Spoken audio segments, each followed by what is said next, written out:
రఘురామ్ గారు, Trump deadly warning అంతర్జాతీయంగా ఎలాంటి ఇంపాక్ట్స్ సృష్టించే అవకాశం ఉంది? అంటే ఈ స్థాయికి, ఇంత తీవ్ర స్థాయికి యుద్ధం వస్తుంది అని చెప్పి ఎవరు ప్రిడిక్ట్ చేయలేని పరిస్థితి. ఈరోజు అవుట్ ఆఫ్ కంట్రోల్లో యుద్ధం మారేటటువంటి అవకాశం ఉంది. ఎలాంటి విపత్తు ఉండే అవకాశం? నమస్తే అండి, అండ్ మా ప్యానలిస్ట్ ఇద్దరికి కూడా నమస్కారం, అండ్ ప్రైమ్ నైన్ వ్యూవర్స్ నమస్తే. సో ఇప్పుడు యుద్ధం ఒక కంప్లీట్ షిఫ్ట్ తీసుకుంటుందని మనం అర్థం చేసుకోవచ్చు. Because over last few weeks మనం చూస్తే సో ఇరాన్ది ఎప్పుడు కూడా పై చేయగానే ఉంది అన్డౌటెడ్లీ. అండ్ ఇరాన్ యూజ్ చేసినటువంటి ఎసిమెట్రిక్ వార్ స్ట్రాటజీస్ అయితేనేమి కానీ, మొసాయిక్ వార్ స్ట్రాటజీస్ అయితేనేమి కానీ, సో ఇటు సోషల్ మీడియా వార్లో కూడా Iran always have been on a higher note. United States of America కానీ, ఇజ్రాయెల్తో కానీ మనం పోల్చి చూస్తే, అయితే ఇరాన్ ఇప్పటి వరకు యూజ్ చేసినటువంటి స్ట్రాటజీస్లోని ఈ స్ట్రెయిట్ ఆఫ్ హోర్మోస్ చాలా క్రూషియల్ ఫ్యాక్టర్గా ఇప్పుడు దాకా ఉంది. ఇప్పుడు దాకా దాని యొక్క వెపన్ లాగా ఇరాన్ యూజ్ చేసినటువంటి సందర్భం. అట్ ద సేమ్ టైం ఈ వార్ డిసైడింగ్ ఫ్యాక్టర్ కూడా స్ట్రెయిట్ ఆఫ్ హోర్మోస్ అని అనడంలో ఏమాత్రం సందేహం లేదు. బికాస్ వార్ ప్రారంభానికి ముందు కనుక మనం చూస్తే ఒక 5% ఆఫ్ ద ఆయిల్ రిజర్వ్స్ ఇటు ఇరాన్ అండర్లో ఉన్నటువంటి సందర్భం. బట్ ఆఫ్టర్ దట్ ఏమైందంటే స్ట్రెయిట్ ఆఫ్ హోర్మోస్ని వాళ్ళ అధీనంలోకి తీసుకున్నారు. సో 20% ఆఫ్ ద వరల్డ్ ఆయిల్ని డైరెక్ట్లీ ఇండైరెక్ట్లీ కంట్రోల్ చేశారు. దీంతో పాటు రెడ్ సీ దగ్గర ఉన్నటువంటి బాబలే మండప్ స్ట్రెయిట్ ద్వారా ఒక 10 to 15% ఆఫ్ వరల్డ్ ఆయిల్ అటుపక్క నుంచి రూట్ చేయబడుతుంది. కాబట్టి so total 35% of the oil directly indirectly ఇటు ఇరాన్ తన అధీనంలోకి తీసుకున్నటువంటి సందర్భం. అండ్ ఇక్కడ యునైటెడ్ స్టేట్స్ ఆఫ్ అమెరికా చూస్తే ఎవ్రీ డే కొన్ని $1 million United States of America lose అవుతున్నటువంటి పరిస్థితి. At the same time Israel and United States of America వాళ్ళ సోల్జర్స్ని, అలాగే ఇజ్రాయెల్ వాళ్ళ ఇన్ఫ్రాస్ట్రక్చర్ని కూడా కోల్పోతున్నటువంటి సందర్భం.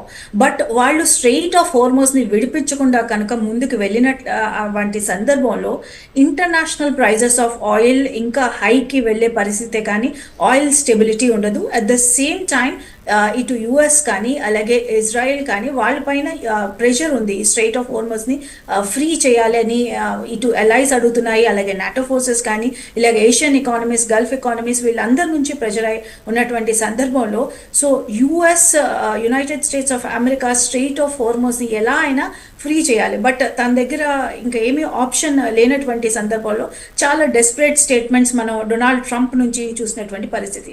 అయితే ఈరోజు కనుక చూస్తే కార్గ్ ఐలాండ్ని స్ట్రెయిట్ ఆఫ్ హోర్మోస్కి ఆల్టర్నేటివ్గా ఇటు United States of America, Israel choose చేశాయని మనకు క్లియర్గా అర్థమవుతుంది. బికాస్ లాస్ట్ ఫ్యూ అవర్స్ చూస్తే కార్గ్ ఐలాండ్ కంప్లీట్గా బాంబింగ్ అవుతున్నటువంటి సందర్భం కూడా మనం ఇక్కడ క్లియర్గా కనిపిస్తున్నటువంటి అంశం.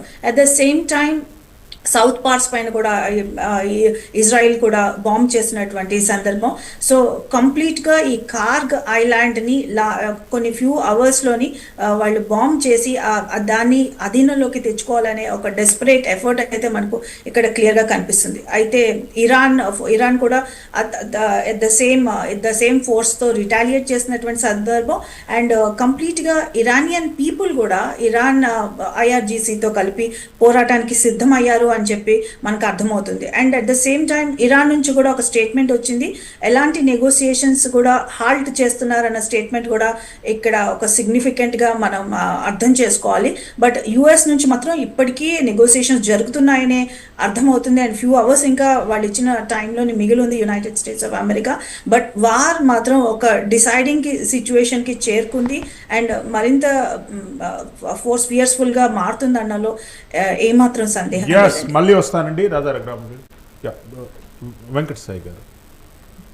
గ్రౌండ్ రిపోర్ట్ అంటే ట్రంప్ డెడ్లీ వార్నింగ్ తర్వాత ఇరాన్లో గ్రౌండ్ సిచ్యువేషన్స్ ఎట్లా ఉన్నాయి ఈరోజు? ఎస్ సార్, మీరు చూసుకుంటే కనుక డొనాల్డ్ ట్రంప్ ఇచ్చిన 48 గంటల పరిధి ఇది మొదటిది కాదు సార్. ఫస్ట్ ఆఫ్ ఆల్ ఇది ఆరవదండి, ఇది ఆరవదే సార్, ఆరవది.